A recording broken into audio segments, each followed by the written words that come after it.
Hi, this is Bob Gorinsky from Cardin and Miller Physical Therapy. I'm a physical therapist, certified podorthist, and right now I want to talk about common reasons why custom orthotics fail. So this is really a video about troubleshooting custom orthotics, and I'm going to try to be comprehensive on touching a number of topics, but also be fairly brief to not make this too long. But we do custom orthotics all the time. They are great, they work when you give attention to the detail and to the individual person. There are a number of factors involved with having a successful outcome. And when you don't have a successful outcome, this is our process for troubleshooting. Okay, we don't see everybody through the door and we give them orthotics and they walk out the door perfectly right away. That's just reality. Many do, but some don't, and this is our process for troubleshooting. So step one is we like to make sure that there's an adequate taper. One of the main reasons that orthotics fail is that if you put a rigid or semi-rigid piece in your shoe and you don't do a realistic taper, a lot of times your foot's just not ready for it. The foot has to take time to adjust. And a realistic time frame is 2 hours per day. So the first day you have your orthotics, 2 hours. You wear them and then you take them out. The next day, 4 hours. The following day, 6 hours. So that's a realistic taper. It doesn't take you a month or 3 months. But over the course of a week, you should take your time tapering in. And if you put a new orthotic in your shoe and it's perfect, but you go to work all day on it and that makes your foot sore, well, that doesn't surprise us. So that's the first thing. The second thing that commonly causes problems with custom orthotics is an inadequate shoe. So you have to make sure the orthotic and the footwear, the shoe, are compatible. And most often we see shoes that are just plain too small, shoes that are flimsy. If you have a $30 shoe from Kohl's and it's really flimsy, it's not going to cradle the orthotic the right way. If you have a minimalist shoe, a lot of times people are into minimalist shoes and then you try to put a rigid orthotic in there and the shoe and the orthotic are kind of like fighting each other. So to make specific recommendations is beyond the limits of this video, but a lot of times we really want to make sure the shoe is right for the person and for the orthotic that we come up with. So inadequate shoe is another thing. Another thing could be if the shoe is just old. Some people have a really good high quality shoe and it's 3 years old, the shoe's worn out and then the orthotic sits in the shoe at an angle.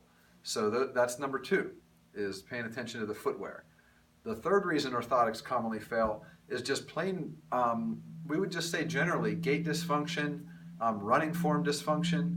A lot of times we see people with inadequate hip range of motion, inadequate strength through their hips, or ankle range of motion, inadequate lower leg and foot and ankle strength.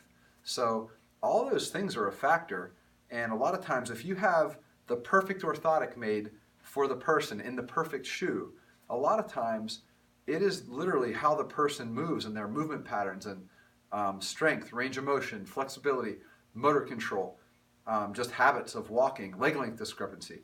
So we really a lot of times need to nitpick the gait pattern. We need to nitpick running form, and that makes a huge difference. For example, if your hips are tight and you have inadequate internal range of motion, right?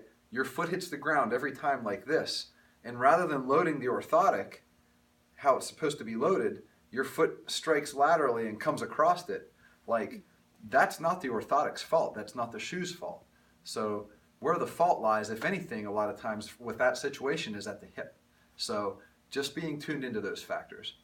So that's another reason. Number four, the fourth reason for orthotics to fail has to do with the symptoms just being too acute.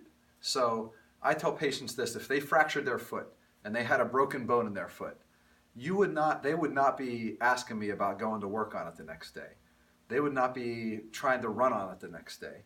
They would listen to the doctor that said, oh, you have a foot fracture, we're going to put you in a boot for 6 weeks. And that would be it.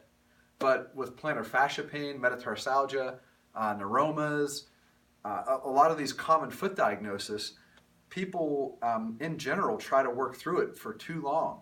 So if your foot is really flared up and you're on your feet all day at work, or you try to exercise, even with the perfect shoe and perfect orthotic and maybe good movement, good mechanics, good flexibility and strength and range of motion, even with all those factors, if your foot's really fired up, a lot of times it just needs some time off and to restore normal tissue length and function and get the inflammation calmed down. So yes, anti-inflammatory medications. In physical therapy, we do ultrasound, soft tissue massage, taping techniques, iontophoresis, e-stim, those kind of things that just help manage the symptoms.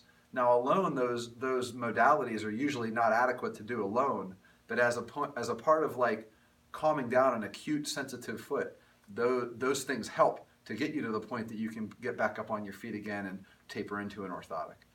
Okay, and the last reason that orthotics fail, or just troubleshooting orthotics, number 5 here, is just that in truth the orthotic needs adjusted.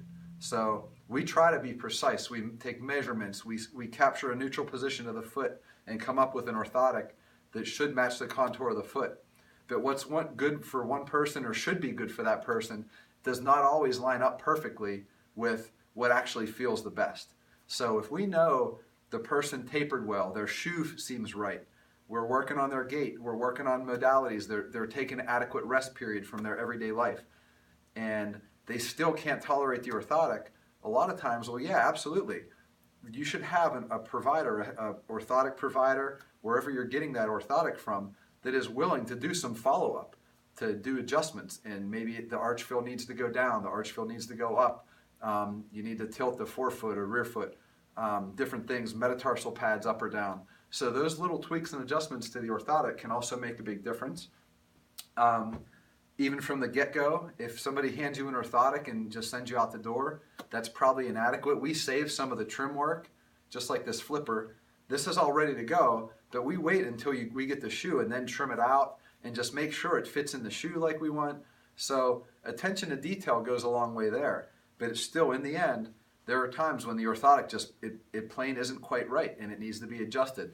The human body and the approach to treating problems, it's not a strict science. There is a small bit of art to it as well. Probably more than a small bit of art to it. So those are your 5 ways to troubleshoot custom orthotics if you're having problems. Certainly feel free to reach out if you have questions. Thanks.